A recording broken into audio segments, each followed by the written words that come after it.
आपल्यासोबत छत्रपती संभाजीनगरचे पालकमंत्री संजय शिरसाट आहेत. साहेब, काय सांगाल? जिल्हा परिषद आणि पंचायत समितीसाठी मतदान प्रक्रिया पार पडली, काय प्रतिक्रिया? 7 वर्षाच्या नंतर पहिल्यांदा या निवडणुका लागल्यात. त्यामुळं उमेदवारामध्ये सुद्धा चढाओढ होती आणि मतदारामध्ये सुद्धा की आता आपल्या गावाचा प्रतिनिधी आपल्याला निवडायचा आहे म्हणून रश होती. आणि एकंदरीत वातावरण पाहता आमच्या जिल्ह्यापुरतं तरी आम्ही सांगू की शिवसेनेला फार असलेलं वातावरण होतं. म्हणून आता यावेळेला शिवसेनेचा भगवा या जिल्हा परिषदेत फडकेल असे एकंदरीत चित्र आहे. साहेब, काल जे आहे ते इम्तियाज जलील यांनी एक पत्रकार परिषद घेतली आणि त्यात सांगितलं की काही स्थानिक नेत्यासोबत आमची चर्चा सुरू होती आणि अप्रत्यक्षरित्या त्यांनी तुमच्याकडे जे आहे ते बोट दाखवले. नाही, मी असं कधी चर्चा करत नाही. अशा चर्चा करणं मला जमत नाही, मी कधी केल्या नाहीत. आणि केलं तर मी उघड करेल ना. परंतु MIM बरोबर ना कधी आम्ही जाणार ना त्यांचा कधी पाठिंबा घेणार. म्हणून हा विषय आमच्यासाठी बिलकुल म्हणजे किरकोळ आहे. आणि अशा चर्चा करून स्वतःचं वजन वाढवण्याचा जो काही प्रकार आहे तो त्यांनी बंद केला पाहिजे. असे खोटे नाटे आरोप करण्यापेक्षा तुमची लायकी नाही हे तुम्ही सिद्ध करताय. असे मारे की स्थानिक नेत्याच्या मनात काहीतरी वेगळं होतं, पण वरिष्ठ नेत्यांनी त्यांना डावलले जंजाळ यांच्या उमेदवारीवर. हे बघा, माझ्या मनात काय होतं हे माझ्या वरिष्ठाशी मी बोलेल ना. मी बोललोय काल. वरिष्ठांना आपलं मत काय आहे हे दाखवणं किंवा सांगणं हे माझं काम आहे, ते मी केलं आहे. आणि वरिष्ठांनी जो आदेश दिला तो मानणं सुद्धा माझं काम आहे, माझं कर्तव्य आहे, तो मी मानला आहे. म्हणून आमच्यामध्ये काही मतभेद आहेत.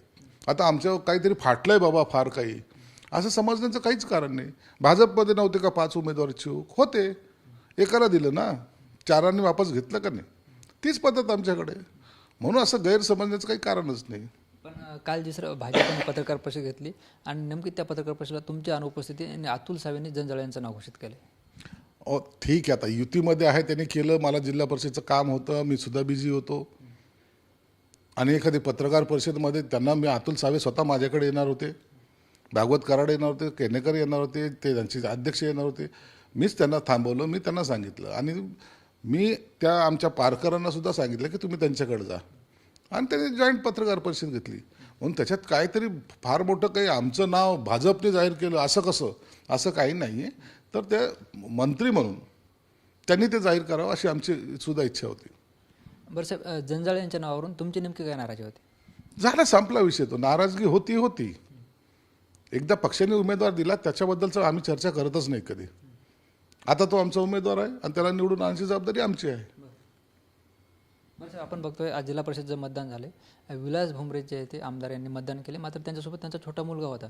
त्यांच्या जे आहे ते बोटाला सुद्धा शाई लावण्यात आली आणि अगदी EVM मशीन सोबत ते घेऊन गेलेत त्यांना. यावरून जे आता कुठेतरी वाद होताना पाहायला मिळतो. जिल्हाधिकाऱ्यांनी सुद्धा चौकशी आधी दिलीत, कारवाईच्या हे दिलेत. विलास भुमरे आमदारांनी जे केलं आहे ते मुळात चुकीचं आहे, याबद्दल दुमत नाही. परंतु ते तुम्ही भावना एकदा समजून घ्या.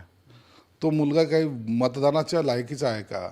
एक इमोशनली असं टच असतो, तर भावनात्मक असतो. चल बाबा मुलाला घेऊन चाललो मी चाललो मतदानाला, असातला तो फक्त प्रकार होता. आणि ते असं करू नये एवढं निश्चित आहे. आणि त्यांच्या वतीने खरं तर मी दिलगिरी व्यक्त करतो. अशा मतदानाच्या ठिकाणी जी काही नियमावली आहे ते आपण पाळली पाहिजे. काल जर बघितलं तर शरद पवार, रोहित पवार, पार्थ पवार जे आहे ते सहयोग सोसायटीमध्ये भेटले आणि त्यांचा एक बोलका फोटो जो आहे तो सोशल मीडियावर व्हायरल होते मोठ्या प्रमाणात. ती फॅमिली पवार फॅमिली ती का त्यांनी बोलू नये का आपसामध्ये? त्यांनी चर्चाही करू नये.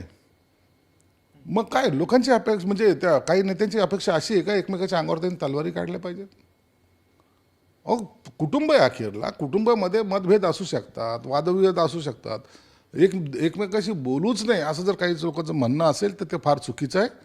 ती फॅमिली एक त्यांच्या कुटुंबापुरते चांगले संस्काराची फॅमिली आहे. म्हणून अशा गोष्टीला उगाच हवा देऊन राजकारणाचा रंग त्याला कोणी देऊ नये. बरं सर, सुनील तटकरेंनी तुमच्या शिवसेनेबाबत एक मोठं विधान केले. तुम्ही मातोश्रीला सोडून गेले, आम्ही तुमच्यावर टीका केली का? तुम्ही आमच्या पक्षावर का टीका करताय? नाही, आम्ही तुमच्यावर टीका करायचा प्रश्न कुठं येतो? आम्ही टीका ह्या अर्थाने कधीच केली नाही की तुम्ही काय चूक केली म्हणून. आमच्या जे काही लोकांनी टीका केली ते टीका फक्त शपथविधी लवकर झाला याच्याबद्दलची टीका आहे. तुमचा पक्ष काय करतो, काय निर्णय घेतो, कुणाबरोबर राहतो, कुणाबरोबर जातो, शरद पवार बरोबर तुम्ही जाणार का नाही जाणार, आम्हाला त्याच्याशी काही घेणं देणं नाही. फक्त तो शपथविधी लवकर हो न झाला नव्हता पाहिजे, थोडा लेट झाला पाहिजे होता, एवढीच टीका होती. आणि तसे आम्ही टीका करायला जर बसलो तर आम्ही अनेक दुसरी टीका केली असती, पण त्याचा गैरसमज तुम्ही करून घेऊ नका. निश्चित आपण बघतो आपल्यासोबत छत्रपती संभाजीनगरचे पालकमंत्री संजय शिरसाट होते. आणि आता आमची सगळी नाराजी संपली आणि राजेंद्र जंजाळ यांना निवडून आणण्याची जबाबदारी ही माझ्यावर आहे असं सुद्धा त्यांनी बोलले. कॅमेरा पर्सन हर्षल निकमसह ज्ञानेश्वर लोंढे, TV9 मराठी, छत्रपती संभाजीनगर.